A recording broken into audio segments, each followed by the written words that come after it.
Hi everyone, this is Val from EurekaCrystalBeads.com with another sparkling beading video. But before I get started, here's a quick reminder to check out our channel.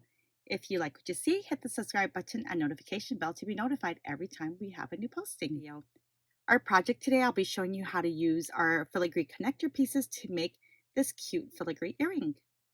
The supplies we'll be using today for our project, we have these cute filigree pieces that are connectors. We have jump ring, a head pin, a fishhook ear wire. I have these cute tiara cast charms, this little bead charm, and a bicone crystal. My tools I'll be needing are a flat nose plier, a round nose plier, and a wire cutter. All right, so here are these metal pieces, and if you are familiar with the old style of filigree pieces, they are very light and lacy looking and cut out from the metal. These here are casted pieces, so they're not as lightweight, but they're very pretty. And the nice thing about them are because they're casted, they are double-sided and they have a nice gold plating over them. I really like these a lot. I've used them in a few projects and I just continue to use them a lot. So now I'm going to show you how to just connect them together and make a really quick but very nice earring. So I just took a jump ring and opened up this jump ring. I'm simply just going to take the two pieces and hook them together with jump ring. And just take your plier, close it up.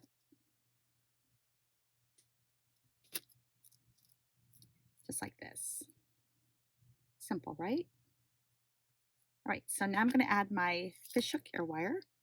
It's just very simple. We're just going to open up this hooked eye loop at the bottom. And we're going to take this piece and just drop that in there. Take your tool and just close that loop. I just want to make sure that this loop is closed all the way and not, if not, that coil will come down over it and then it's not as secure as it should be. So now you notice the bottom over here is now undone. So if you look here on this first side that I did of the earring, I added in this bicone crystal. I'm going to show you how to do it just in case you don't know.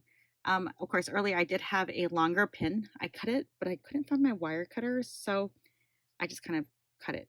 But yeah, anyway, so use your wire cutter, and then you're going to hold the tip of that head pin with your tool just ever so slightly down. You're going to hold your bead with your pointer and your thumb, and you're going to bend that wire towards you at a 45-degree angle. You can use your flat nose plier or your round. And this part you're going to hold again very securely, and you're going to roll your hand away from you just until it feels uncomfortable. Once it feels uncomfortable, you just stop at that point. Okay, so you make that loop and just make that loop. And then when you're done and when you're ready, you can actually just slip it onto your filigree piece and then close it up. Okay, but I'm not going to do that on this one because I want to use this cute little tiara cast honeybee charm. Or a bumblebee charm. I guess it's a honeybee. So just again, we're just going to open up our ring. And here we go. So we're just going to slip on our little honeybee and decide which is our correct side according to our fish hook. And we're going to slip that right on. Just like that. So just close up your ring. And you're good to go, just like this, right here. Isn't that adorable? So now I have two sides ready to go. And it's fun to have two different earrings. You don't have to have them always matching the same. But it's cute. And it took just a few minutes. It really didn't even take 5 minutes to make this whole earring.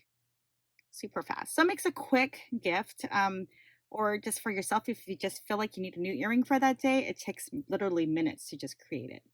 It can be as fun or as elegant as you want. You can also continue to build more connectors on top of each other just to get a longer look. If you want to make a longer earring, you can do the same thing, or you can just connect them and actually just create a bracelet with them. Isn't that cool? You can even attach beads and link beads in between, and it makes a really pretty bracelet. Well, I hope you enjoyed this tutorial, and if you have a chance to check out our website at EurekaCrystalBeads.com, we'll see you again. Have a great day.